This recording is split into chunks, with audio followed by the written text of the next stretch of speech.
while the streets of London swelled with tens of thousands of people protesting President Trump, including an inflatable Trump baby blimp. London organizers tightly choreographed the president's travel to keep him away from the crowds, inspecting the troops, tea with the Queen, and all smiles with the First Lady.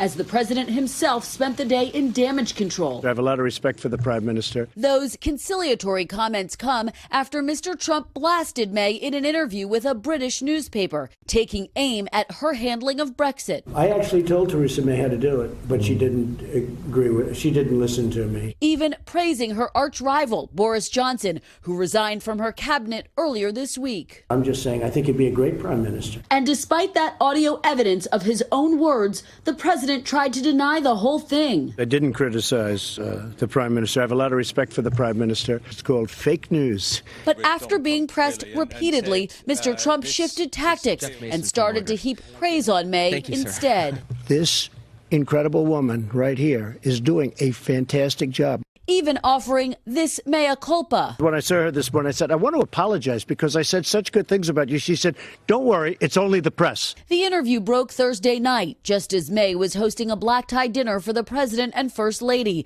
leaving British officials stunned and infuriated, prompting a flurry of embarrassing headlines. For her part, the Prime Minister tried to downplay any tensions. We have stood shoulder to shoulder with the United States in so many different ways over the years. It caps a week that started with Mr. Trump clashing with NATO allies over spending, even threatening to reassess U.S. commitments. Ultimately, the alliance put on a united front. But NBC News has learned from diplomatic and military officials hours after the summit ended, U.S. military officials went into damage control, calling counterparts across Europe to reassure them. Are you giving Russian President Vladimir Putin the upper hand heading into your talks, given that you are challenging these alliances that he seeks to break up and destroy? See, that's such dishonest reporting. Dodging the question, a defiant Mr. Trump lashed out at the media and revived a familiar talking point. We have been far tougher on Russia than anybody, and probably than, look, I'm not going to go down 100 years, but certainly we have been extremely tough on Russia. The president insisting the state of his alliances, including the so-called special relationship with the UK, is strong. I give our relationship, in terms of grade, the highest level of special.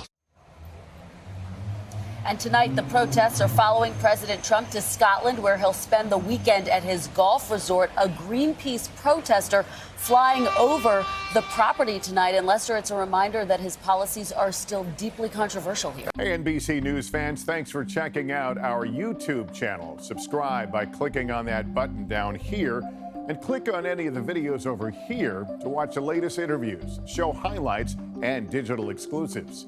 Thanks for watching.